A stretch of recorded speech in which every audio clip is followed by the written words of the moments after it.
Hello everyone, and I am your host Ingrid Thompson, and welcome to So You Want to Start a Business, episode number 75. Our guest today is Jeff Hall, and we spoke recently about the business that Jeff started more than 20 years ago. I asked him, how does he know that what they're doing is still relevant for their clients, and how do they stay relevant? And here's what he had to say. I try to talk to at least one customer each day personally. The company's still small. We've got about 45,000 clients and there's 17 of us. But I try to talk to one person on the phone or face-to-face every day, or like every business day, and to just ask them, what are we doing right? What are we doing wrong? And then, we know, are they going to need us a year from now? Are they going to need us 5 or 10 years from now? What are we failing at? What are we succeeding at? I think it's something that every business, every business owner has to really think about. This is such a terrific interview, and if you only listen to that snippet and then the first 20 seconds of the interview, I reckon you'll have ideas about changes to make in your business. Trust me, the way Jeff introduces his business may just have you thinking about your business pitch. As always, there is no advertising on this podcast. The episode is brought to you by my book with the same name as the podcast, So You Want to Start a Business. Head over to where you buy your books online for the Kindle or the physical book. If you don't already have a copy and you'd like just a taste of what it's like, head over to thestartupsteps.com and there's an extract of the first 20 pages waiting for you. The full audio version is being made available to you through this very podcast. You may want to cycle back through recent episodes where I'm reading the chapters of the book in the podcast and with more to come. Anyway, enough from me. Let's listen to what else Jeff has to say about starting and running his own business and so much more. Are you ready? Let's go. Hello, good morning here and good afternoon with you, Jeff Hall. Welcome. Hello. Hi, how are you? Thanks so much, Ingrid. Very, very welcome to have you. So, Jeff, tell us and our audience, what is your business? What business are you in? Yeah, so I work at Overflow Cafe and we do one thing. We make websites popular. It's also called search engine optimization. Wow, I like the way you say that, make websites popular, because so often when people go, oh, SEO, people don't know what you're talking about. So I love that. Thank you. So, Jeff, when did you start this business? I actually started it in December 1995. I'm 39 years old now. I was 15 years old when I started the company. Wow. So was there websites then? There were, yeah. There were, definitely not as many as there were now, and they were a lot simpler. Typically, it was just very, very basic pages, basic text, basic images. Yahoo was the number one search engine, and Lycos and AOL, those were the runner-ups back then. Wow. So why at 15, when websites were just, most people probably didn't even know they existed, why did you start your business? Yeah, actually, it was just out of necessity. My family was financially very poor. And I was already working probably as far back as I can remember, the age of 7, buying and reselling candy at school and just little entrepreneurial ventures like that, and even working traditional jobs. And when I was 15, we needed a very large sum of money to save our home. I was bringing in about $1,000 a month just working. And I said, you know what, maybe it's time for me, in order to get this kind of money, I'm going to have to do something a little bit more grand. And I was already doing computer-related stuff for people. And, I went to work. I said, what can I do that I'm really good at? And it was mostly computer-related stuff. Well, I knew this Kung Fu instructor who asked me, he says, Jeff, I have this website. He was really entrepreneurial, and he had this website. And he says, can you make potential students visit this website and then call me and book a tour of the facility? I said, well, this is very interesting. I've never done that before. It's 1995. I said, yeah, I believe I can do it. And so I really learned the ins and outs of website design and how to get people to your website. and it worked for him. He recommended me to someone, and that person recommended me to someone, and that's how things really started rolling. Oh, wow. It's because when I think back to, like, I'm old enough to remember 1995, I don't even think I used a computer. I mean, maybe I did, but I just don't recall it having much. I certainly wouldn't have website SEO'd for anything. If I was looking for a Kung Fu expert, I'm not sure. I think the phone book is probably where I would have Yeah. gone. Oh, Yeah. yes, absolutely. And so actually that was our main competitor, was Mm, the phone book. Here in Canada, we call them the yellow pages. mm-hmm, And it was really all about, back then, the community, which mm, is actually what a lot of it is about today as well. mm, But back then it was all community. People would gather up in chat rooms. So mm, almost 90% of the internet was like, in my opinion, was chat rooms. And you go mm, and you chat with people, and it was so amazing. And so a lot of it was, hey, check, if you're in this area, check out this kung fu school, and so mm, on and so forth. So it was really not something that I would have even thought of myself. It was just this kung fu instructor said, hey, he mm. was really forward thinking. Very much Um, so. Um, so the next question is, what did you want from your business from day one? And you've kind of answered that with yeah. why you started your business. It sounds like it was money, but was there anything else you wanted from it? With money, the other thing was freedom. Mm, My family was employed, but it was my mother, my younger sister, my grandmother, my aunt, and they were all employed, but not necessarily great with money. mm, And I wanted freedom. I wanted freedom from financial troubles, which at that stage in life I had been experiencing collection agencies calling us, and mm, utilities getting shut off, and mm, furniture getting repossessed and things like that. And I really wanted a sense of control, like, oh, I have something that I can build and scale it up if possible, and maybe earn an income that it wasn't even necessarily just the money, it was the freedom that money might be able to provide. I really like that. So many people talk about freedom, and I'm not sure they really know what's behind that. Just this sense of freedom. But I think when you say freedom from financial concerns, freedom that the money gives you that freedom, that's so powerful, isn't it? To really have that as what's underpinning it. Yeah, absolutely. And I've seen the opposite, by the way. I mean, I'm sure you've seen it as well, where money has caused people slavery as well. But if you manage it the right way, it Yes. certainly can offer you tremendous freedom. Oh, it can. And the other thing I believe personally, and I know this is your interview, not mine, but is it actually allows you to have an impact. You can do stuff with money, beyond what for yourself. Like you Yeah. can take it out into the community or whatever you want to do. It can do things for good. Well, I suppose, and evil as well, but you can do good deeds with money. So in your business, so when you get started, and you're 15 and you'd already been selling candy and doing jobs and, being entrepreneurial as a young person. But when did you actually feel like you had a business? Yeah. When did it feel real? There have been several dozen milestones where I felt like, Yeah. wow, I've really made it. But What was that one thing, first one? Yeah, or what was one of you the know big what? ones? Okay. So Sorry. I was at high, no, I was at high school, Yeah. and what I would do is, like, I'd go to high school, and then at lunchtime, I knew that I had like work that had to be done, Mm, and I couldn't do it all after school because, of course, homework, right? mm. So at lunchtime, while everybody's enjoying their lunch, I'm running home as fast as I can to get work done. And I got to the stage where customers were physically lined up at my house, and my grandmother would be tending to them.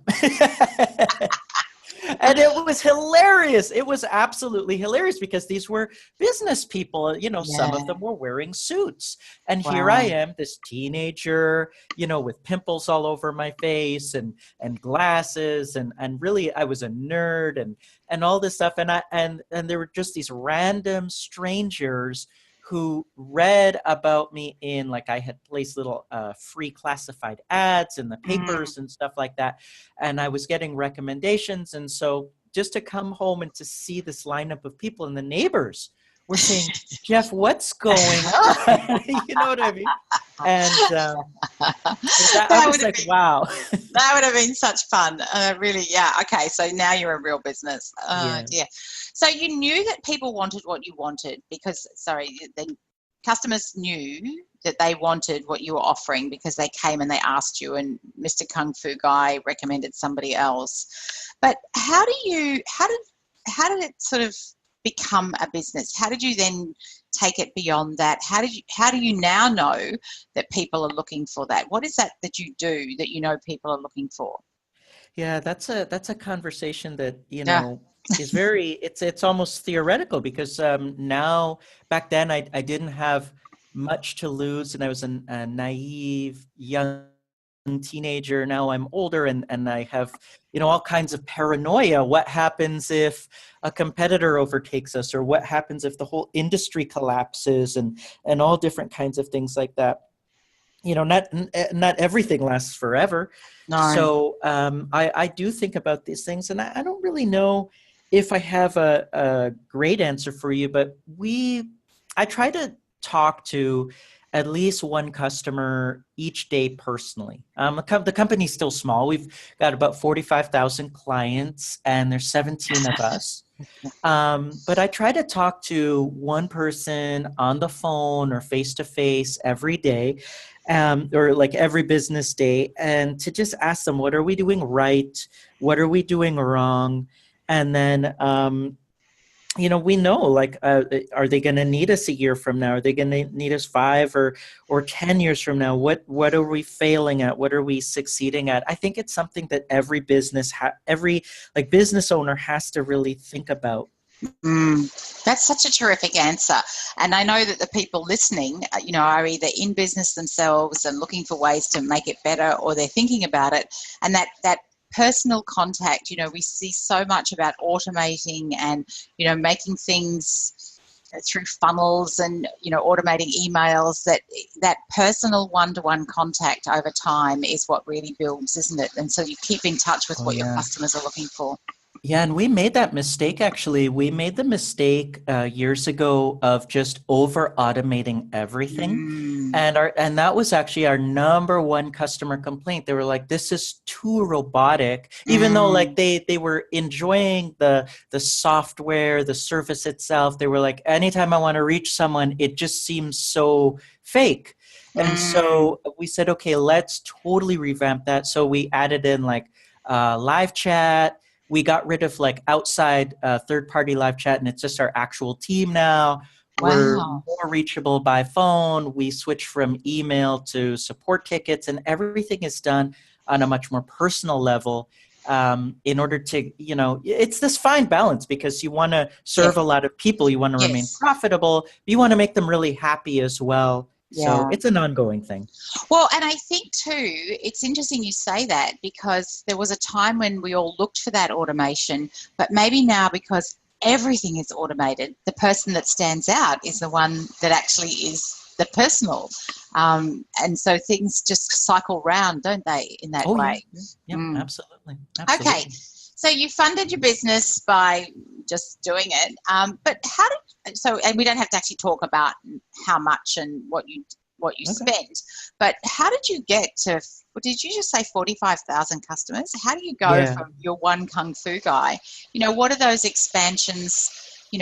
Where does the money come from to set up something like this? Yeah, so there was a time when I borrowed a little bit of money from Uh-huh. just friends and family members and clients.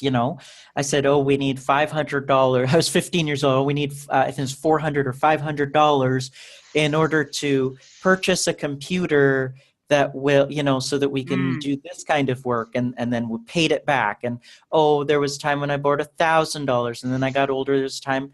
Then, by the time I turned 18, I was able to get credit lines and credit Yes. cards and Yes. loans and stuff. I don't recommend debt, by the way, but No. um, if you are really savvy with finances and you know for sure, well, this money is going to be used to fulfill actual customer orders, then that makes sense.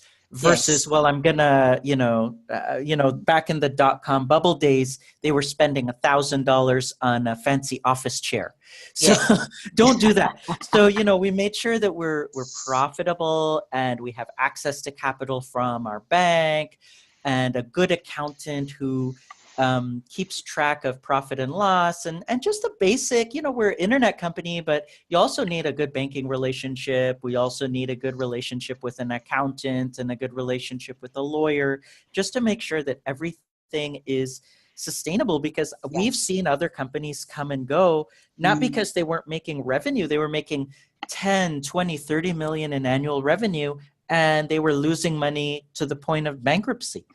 So we funded it the way everybody else funds, and we bootstrapped it. There was no big fundraising rounds or going to venture capitalists. We have venture capital firms probably several times a year offering us money, and we're like, you know what, maybe one day in the future, but for right now, we like being a small company, and the team, we're like family. We eat dinner together, we go to the movies together, and stuff like that. And I don't really want it to be some out of control corporation.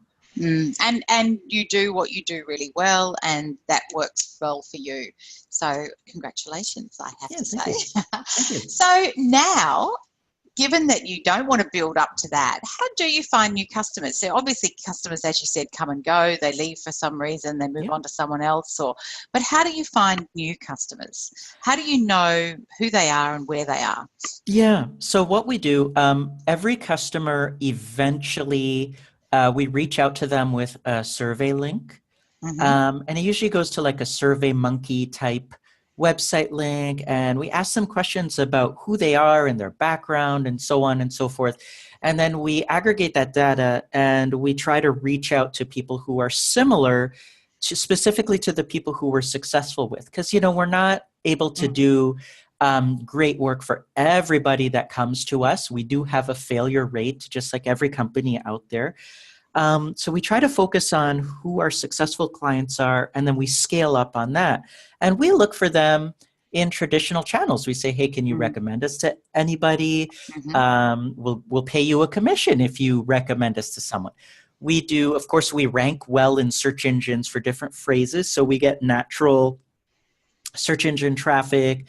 We get, clicks from our little YouTube videos, which we want to expand on. Our Instagram gives us clicks and things like that. And we, once in a while, we do pay-per-click campaigns, and we get featured a lot in like different articles and blog posts and things like that.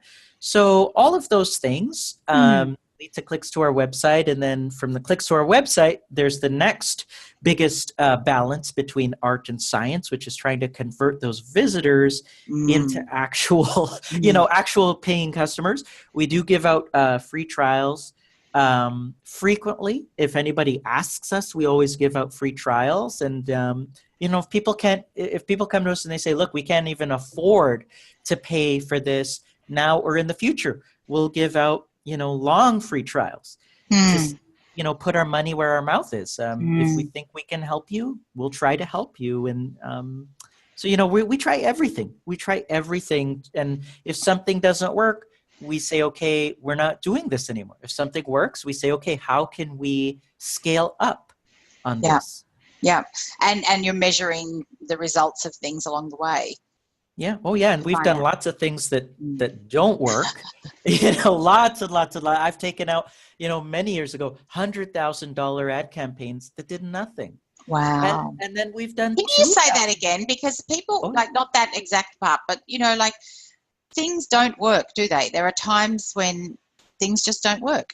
Oh, yeah, absolutely. And just because you heard, someone else did something and they said it worked for them, that doesn't mean that you need to then, sell your house and then do what they did. That's not a great strategy. Maybe they did 10 things and 9 of the things failed, and then they found one thing that succeeded.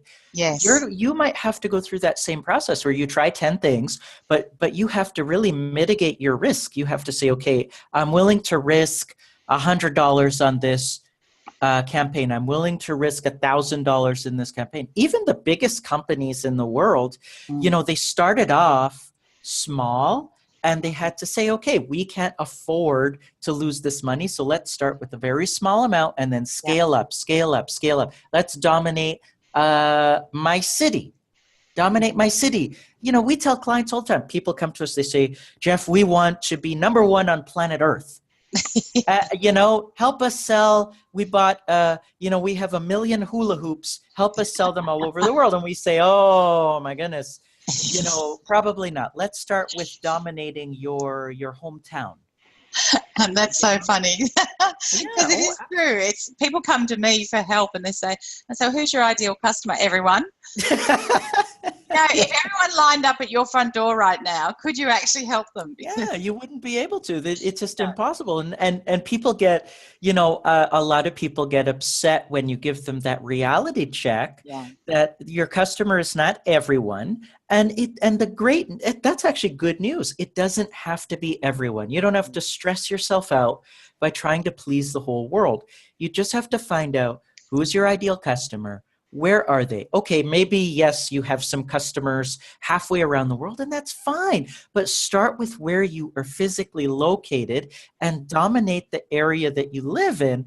And then that's proof that you can then take over the city next door, and maybe your entire province or state, and then your entire country, and then your continent, and then you start expanding worldwide. And by the way, that is actually how the largest and most successful corporations do things. Mm-hmm. Mm-hmm. And I think what tricks us today, and maybe from time to time we all feel a bit like this. Well, you think, let's look at Facebook for an example. Wow, everyone on the planet is on Facebook. But it didn't start with that. It was 20 people in a college room or however many there were. And, I think it's so important to come back to that. I love that what you just said there about don't stress yourself by trying to please the whole world. Start with your suburbs, start with your street, start with, just start with where you are depending on what your business is. Yeah, absolutely. Yeah. So talking about, how people pay and whether they pay and how much they pay, how did you decide, sort of back in the day, Mr. Kung Fu Man, probably, you and he worked out a deal and then you worked out a deal with some of the others. But today, and the SEO space is quite competitive, but you clearly do what you do really well. How do you philosophically decide much to charge? Yeah, that has been, our team debates and argues about this all the time because from 1995 to now, the pricing has changed. We used to have a setup fee. We used to have different fees for different things. It used to be variable pricing, custom pricing. And years ago, we settled on a flat monthly fee. And then if they want additional things over and above what we do, then we quote them a price over and above that. But most of our clients are on the flat fee, the flat fee model, unless they outgrow that, which is, we hope that they do, but you never know until you know. And so, we try to fit ourselves into a market that's comfortable for beginners. So if you already are a multi-million-dollar company, you do not need us. People come to us, they're brand new, or they are inexperienced and they're not established. They just recently set up a website. They don't have a background in coding or search engine optimization or even e-commerce at all. They just have a great idea and they want to try it out and see if they can scale it up. And so we actually do have statistics that this is what people are able to pay. And so that's exactly where we wanted to price ourselves. Now, we do have clients who say, oh, you're not charging enough. That's great news for us, but, we're trying to we're trying to balance things out in a way where we can automate as much as we can while still doing that very personal customer service, make money, and be cheap enough that it's a no-brainer for somebody who's brand new to the industry. Can I ask you a technical question Yeah, there, sure.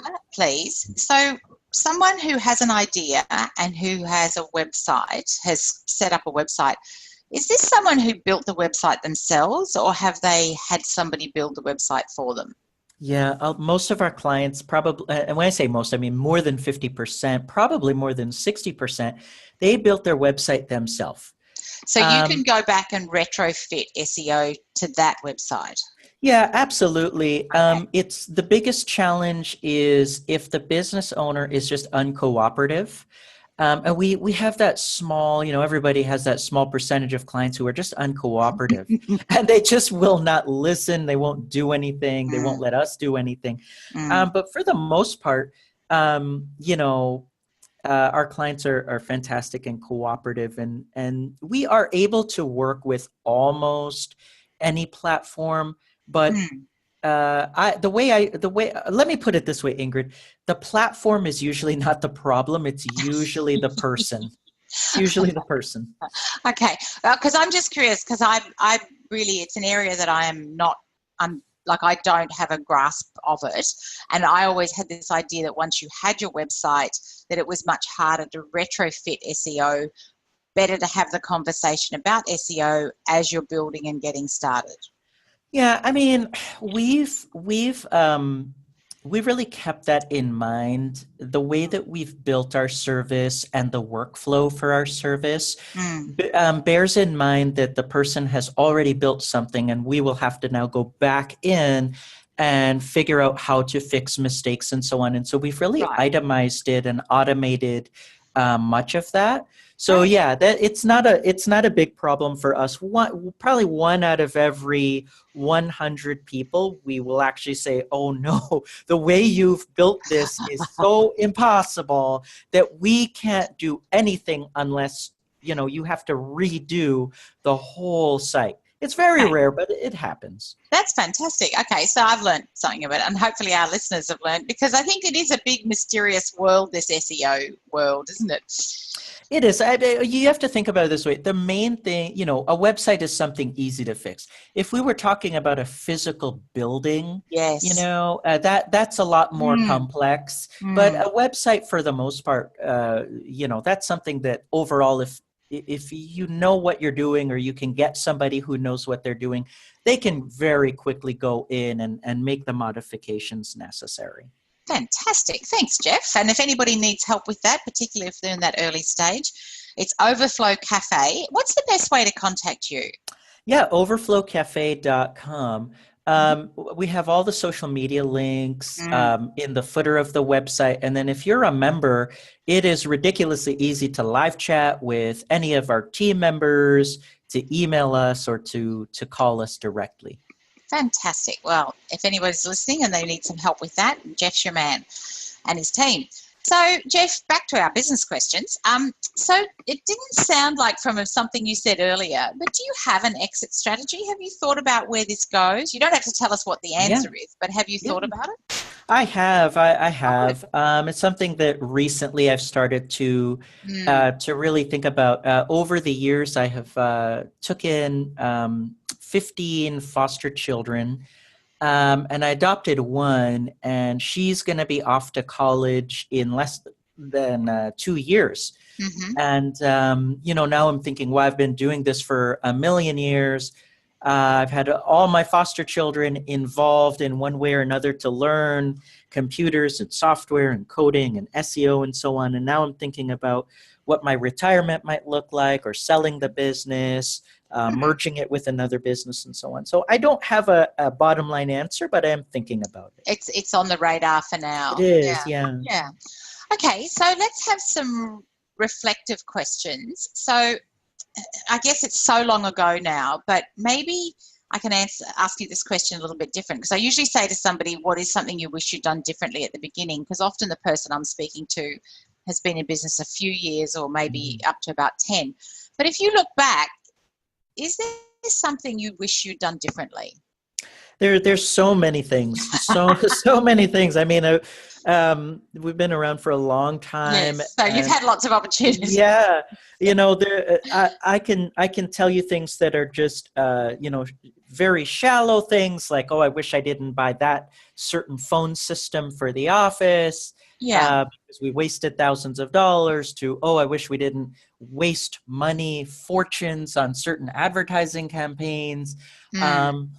There to more things that have more depth, like, I wish that I didn't partner up with certain people that I partnered up with along the way. Mm. You have to choose the people that you work with very carefully. You don't Mm. want to work with people who, that really, you have to think, am I going to regret working with this person Mm. later on? When we were starting out, we took on every client. We don't do that anymore. Mm. If there's a client that we think, this person, whether they have a good business or not, this Mm. person's going to be a nightmare to work with, Mm. we Mm. say no. But 20 years ago, we said yes. So I would definitely go Yeah. back in time and change that for sure. I think that's really powerful, is that really, who do you work with? And that's pervasive across your business, suppliers, customers, like you say, partners, people you get into a relationship with in terms of building the business. And so where along the journey, what changed for that? How do you know who those people are now? Yeah, I mean, now we have, I'm a real data nerd, so I'm always looking at raw numbers, and Mm. I'm able to form statistics and conclusions with them. Not that I'm always right, but I'm able to go to our team and say, look, if a client, I can be would you like me to be specific? I give you one or two specifics. We know that if a customer doesn't spell their name correctly, they're gonna be a bad customer. They don't spell I'm their own name. I'm not kidding. And we have customers who, on our sign up form, they're not able to spell their name properly. They do a typo. They'll capitalize maybe an internal letter or the last letter or Mm. something that is not appropriate. Or they won't capitalize the first letter of their name. Now, we used to have an autocorrect feature on the sign Mm. up form that took care of this, but we wanted to see the data of who's not able to properly type in their name. And we were actually able to trace the failure rate of those clients. Wow. We have clients who are unable to spell their domain name properly. This is probably the biggest thing. So they will either miscapitalize, or they'll put a space in their domain name. There's no such thing. No such thing. Yeah, they'll put, instead, it's .com, but they'll put .co. So they're not careful with Yes. their typos, or it'll be .net and they'll put .com. So they Yes. don't even know. So Yes. we're able to see that and trace, okay, that person goes out of business typically within 2 months. A Because of person their who lack of can't, attention to detail. yeah, they have no attention to detail. Mm. And so we do have data points where, if they email us, for example, we'll email them and we'll say, we need you to correct this mistake on your website. And it's a very common address mistake that people put, where they abbreviate either their province or state name on their website instead of spelling it out. Mm-hmm. And we'll be able to, our software will check a month later to see if they've actually done it.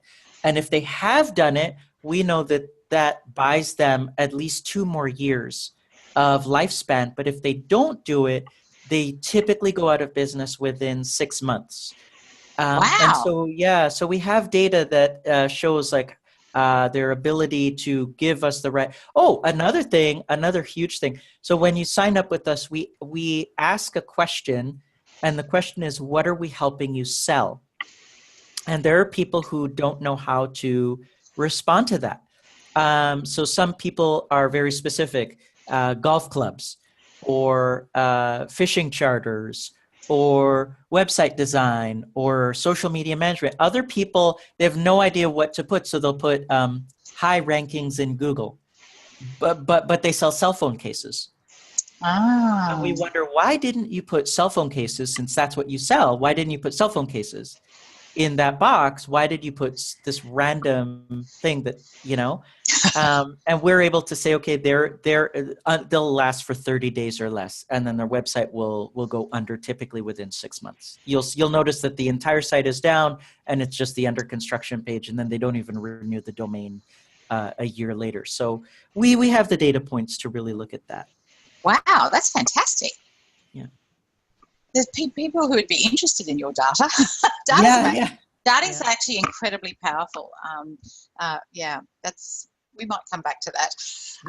So I love data too. So maybe everyone listening, everyone listening ought to be interested in data, because data is what actually drives your business. And there's a reason my business is called Healthy Numbers, is because numbers have to be healthy, and data is about numbers. So this is another reflective question that's a little bit different. But what do you wish you'd known? Like, are there things you wish you'd known? I know it's a little bit different to the previous question. Yeah.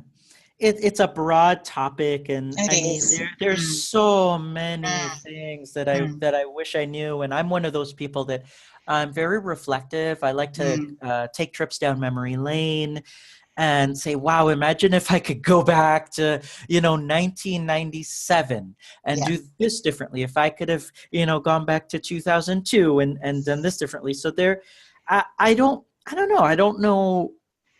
I have a list. I don't really know where to start, but there are plenty of things that I wish I knew about. But one thing right now is taxation. Since we're heading into the end of the year, I wish I knew all about tax minimization strategies. As our company grows bigger and bigger, and our net profit margins grow bigger and bigger, tax minimization is something that I wish that I started working on 10 or even 15 years ago, because we've paid, in my opinion, too much money in tax.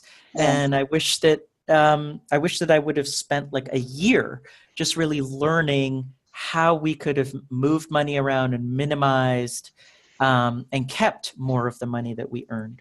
Because some people do that really well. I mean, and if the system allows that, then having the right people to help you is what helps you do that. Yeah. So it sounds like you've got a great team. And who, apart from yourself, has been the greatest assistance to you? Mr. Kung Fu Man was great because he introduced you to it. Yeah. Oh my goodness. Who apart from me? I really appreciate my team. I really appreciate my team. I appreciate the feedback. I appreciate our customers who give us both positive and negative feedback, because we use it all to correct mistakes and to avoid making those mistakes in the future. Our competitors who do better than us, I'm always saying, well, look what they do better than what we do. How can we, then introduce some healthy competition to them and overtake them in a certain area? So I really am trying my best to, always improve and to learn from everybody, no matter, what level they're at. I like that about getting the feedback from the competition in terms of what they're doing, and being able to, benchmark yourself against that and then go further. Are you quite competitive, Jeff? It sounds like you are. I mean, in one sense, yes. So like, I'm not trying, again, like I'm not competitive in the sense that I'm trying to be the biggest SEO company in the world. I think the biggest one has like 3 million paying clients. So they're tremendously geometrically bigger than we are. We're not trying to be like that. I want to be just a small family-run business that does really great work for as many people as possible. So I'm trying to be the best we can be, as opposed to be the biggest. So I'm not competitive in that sense. But about being the best is where you're competitive. Yeah. Yeah. Okay, so you're sitting in a cafe having a coffee or a tea with a friend or someone you know, or you're at the sports field or picking somebody up from school, and they say, I'm thinking about starting my own business. What would you say to them? Yeah, I would say learn every single possible thing you can about that industry. Don't do it. Don't start that business until you know all the numbers, all the statistics, how Mm, much money are your competitors making, and are they really making money? Because, mm, a lot of times people will model their business after a competitor who maybe earns revenue but is losing mm, money and quickly heading towards bankruptcy. So mm. you don't want to model your business like that. So know everything that there is to know. And I mean, one of my kids was saying, "Well, I want to drop out of college and go into modeling." And I'm like, you need to really learn, learn that industry and learn what you have to do in that industry and what you can really make and what they're going to expect from you and so on and so forth. Don't just, a lot of people, they say, well, we actually had a client, not a client, but a potential client who was angry with me because she called and said, I want to start 21 different magazines, print magazines in 2018, and I want Overflow Cafe to make each magazine a success. And I said, I'm so sorry, we cannot take you on as a client. Hmm. And she said, well, there's this certain celebrity who did that. And I said, well, yeah, but it took that celebrity 40 years of very, very hard work and a lifetime of suffering. And yes, she started many different magazines, but today in 2018, most of those magazines are now shut down. And the one that still exists is not making any money. And this potential client actually hung up the phone on me and called me a racist because they thought that I was being purposefully unhelpful. And I was trying to help them to say, no, Yeah. you don't know what you're doing. 2018 is the wrong time to jump into even starting one print magazine, let alone 21 all at the same time. And this person had no capital. And, and magazines take a lot of capital. Absolutely. And so, Yeah. I just tell people learn as much as you can because you can't just go in there with a pie in the sky dream just because somebody else did it 50 years ago. Yeah, and I think also too, people look at the person running a cafe and they think they're going to be drinking cappuccinos all day, and Yeah. they look at a flower shop and oh, flowers are beautiful, and yes, they are. Man, there's hard work underpinning both of those industries, and every business there's the grind, there's the underpinning. Anyway, thank you for saying that, Jeff. Yeah. So three characteristics, back to you, three characteristics that you think you have that makes you successful in business. Yeah, I thought about this question for a while, and I said I was hoping that Ingrid would let me just say one thing. Say one. Okay, one. That's fine. Yeah, so one, and you actually said the word just a minute ago, and the word is grind. The word is grind, and I watched this TV show called Shark Tank. I don't know if Oh yes, we have it. you've seen. We have our own version. We don't have your version, but we have our. Oh, okay. What do you have there then? It's Was called it? Shark Tank, but we have Oh, Australian people oh, and okay. Australian businesses. Yeah, I'm gonna check that out. But it's fun. here they have this entrepreneur named Mark Cuban, and he asks the entrepreneurs often, "What is your grind? What is your grind?" And if they can't answer him, he says, "I'm out." And so you Wow. really have to know what your grind is, and you have to grind. I mean, you really have to be diligent. And grinding it means so many different things. It means more than three things, but you really have to be so diligent and smart and hardworking and sincere in your business and just day to day to day working to make your customers happy and to solving problems and avoiding problems and making sure that you never make the same mistake twice and just focus on really gaining those customers and increasing your revenues and lowering your expenses. There's so many characteristics that you really need to be successful in business, because I've seen people who they earn $40,000 a year, American money, and they're extremely happy. In fact, they're happier than the person who's earning $600,000 a Yeah. year. And Yeah. so, it's not just about who makes the most money No. and all that stuff. It's about so many other things. And so, and you can even take it down to personal characteristics. Like, are you a content person? Mm. Are you a humble person? Are you a greedy person, and things along those lines? And if you fix a lot of those internal struggles, you can actually be happy with a lot less. And then you don't have to always be aiming for more, more money, more profit, more profit. It could be about a lot of other things. A lot of other things. Yeah. Jeff, thank you. That is such a lovely, I'm going to see if I can find, so it's Mark. Mark Cuban. Yeah. I think he's coming to Australia soon. I saw something about him.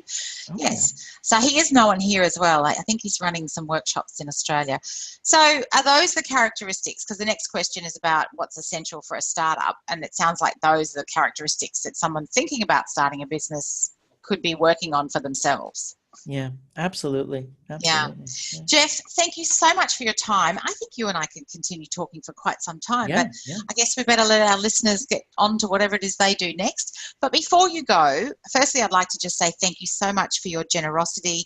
I just love some of the things that you said, in terms of some of your answers to the questions. And is there anything else you'd like to add before you go? Yeah. Well, first of all, I wish all of your listeners tremendous success.